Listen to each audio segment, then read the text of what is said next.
Frontline Updates, where we delve deep into military strategies and updates from conflict zones. Today, we're discussing the progress of the ongoing special military operation as of March 14, 2025. I'm your host, Sherifa Muhammad MGT. I'm Colonel A.C. Ogontoy, an infantry officer. Extensive strikes and damage. The armed forces of the Russian Federation conducted 15 group strikes using high-precision weapons and attack drones, targeting Ukrainian military-industrial infrastructure, airfields, storage sites, and assembly shops. This resulted in significant destruction and disruption of Ukrainian military capabilities. Welcome to Frontline Updates, your trusted source for the latest developments on security and defense operations involving military forces. I'm your host, and today we have an exclusive interview with Colonel A.C. Ogontoy, who will provide insights into the progress of the special military operation as of March 14, 2025. Colonel Ogontoy, thank you for joining us. Thank you for having me. Let's start with an overview. Can you summarize the key developments from the past week of operations? Over the past week, from March 8th to March 14th, the armed forces of the Russian Federation conducted 15 group strikes using high-precision weapons and unmanned aerial vehicles. These strikes targeted and successfully destroyed key elements of Ukraine's military-industrial complex, including gas and energy infrastructure that support military production. We also hit military airfields, assembly shops, drone storage and training sites, ammunition depots, and temporary deployment areas of Ukrainian armed formations. In addition, our North Military Group made substantial progress in the Kursk region, eliminating enemy positions and advancing our front lines. Several settlements were liberated across multiple fronts, leading to strategic advantages in key regions. You mentioned territorial gains. Can you share more details on which specific areas have been liberated and their strategic importance? In total, 29 settlements were liberated, including Sudza, Viktorovka, Nikolaivka, Staraya Sorokina, Lebedevka, Kositsa, Malaya Lakhnya, and Novinkoy in Sumy Oblast. These locations were strategically important because they housed Ukrainian military fortifications, storage facilities, and operational bases. For example, in the Kharkov direction, we dealt a heavy blow to enemy mechanized and airborne assault brigades, significantly reducing their combat capability.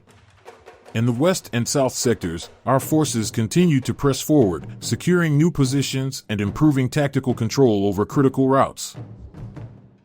What about the impact on Ukrainian forces? What are their reported losses in terms of personnel and equipment? The Ukrainian armed forces have suffered heavy losses in both manpower and equipment.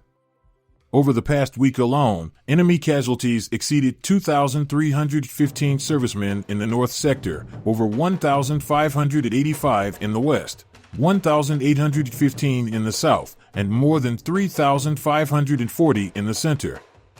We also neutralized multiple enemy brigades, including mechanized, airborne, airmobile, marine, and territorial defense units.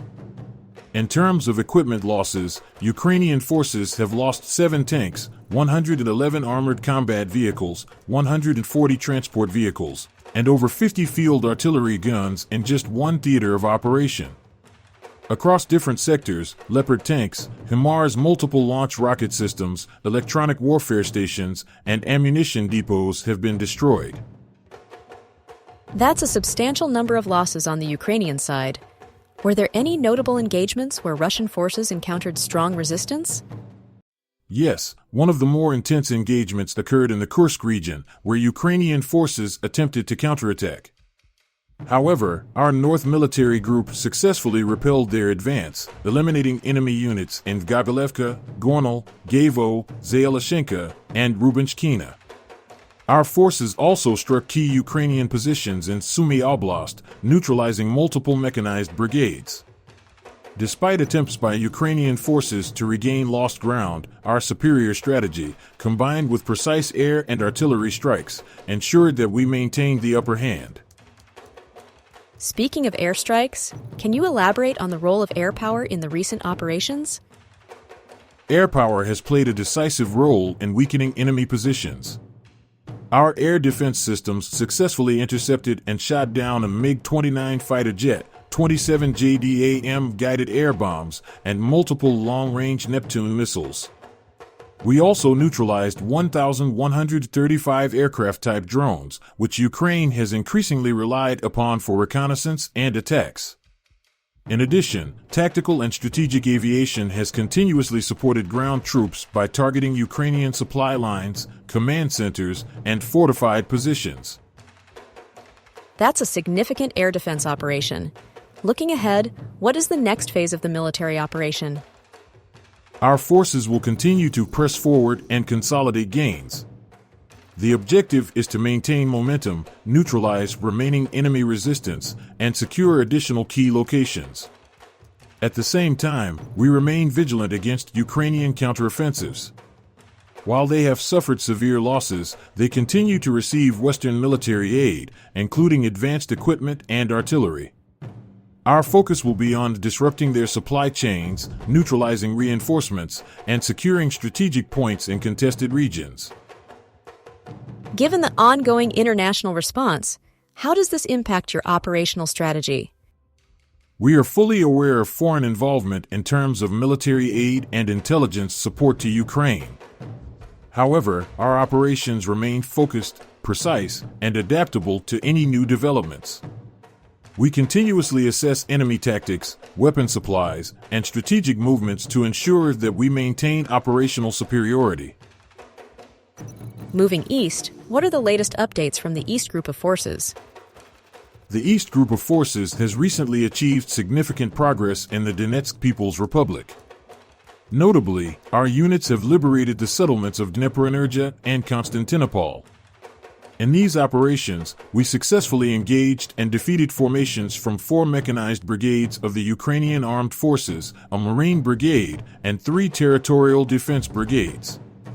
Over the past week, the enemy has incurred substantial losses, including over 1,085 servicemen, 4 tanks, among them a German-made Leopard tank, 11 armored combat vehicles, 20 cars, and 18 field artillery pieces.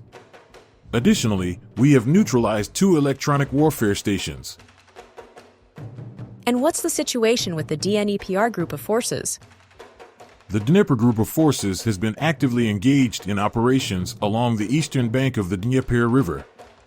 Our units have inflicted significant losses on Ukrainian forces, targeting 2 mechanized brigades, an infantry brigade, and a territorial defense brigade. Over the past week, Ukrainian casualties have exceeded 440 servicemen. Additionally, we have destroyed a tank, 3 combat armored vehicles, 43 vehicles, and 6 field artillery guns.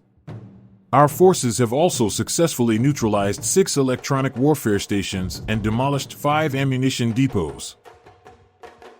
That's a notable operational achievement. Could you elaborate on the strategic importance of these actions along the Dnieper River? Securing the eastern bank of the Dnieper River is crucial for maintaining control over supply routes and hindering Ukrainian forces' ability to launch counteroffensives.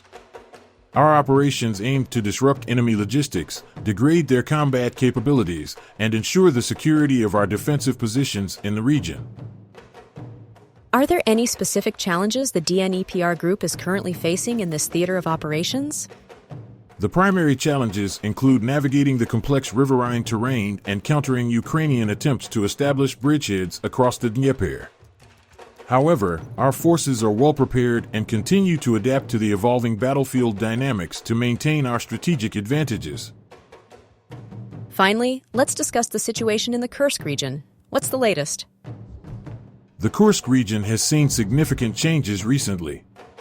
Russian forces have successfully retaken the city of Sudza, which was the largest settlement under Ukrainian control in the area. This recapture has left Ukrainian forces holding only about 10% of the territory they had previously occupied in the region. The operation to destroy remaining Ukrainian formations continues. Our next steps focus on 1. Expanding our control over liberated areas. 2. Eliminating residual Ukrainian resistance and fortifications. And 3. Neutralizing any remaining Ukrainian counterattack capabilities. We are advancing steadily and methodically, ensuring that every gained position is secured and reinforced before pushing forward. The goal remains total operational control over the Kursk region and the elimination of all hostile elements attempting to regain territory. Colonel, thank you for providing such a detailed briefing on the current military situation.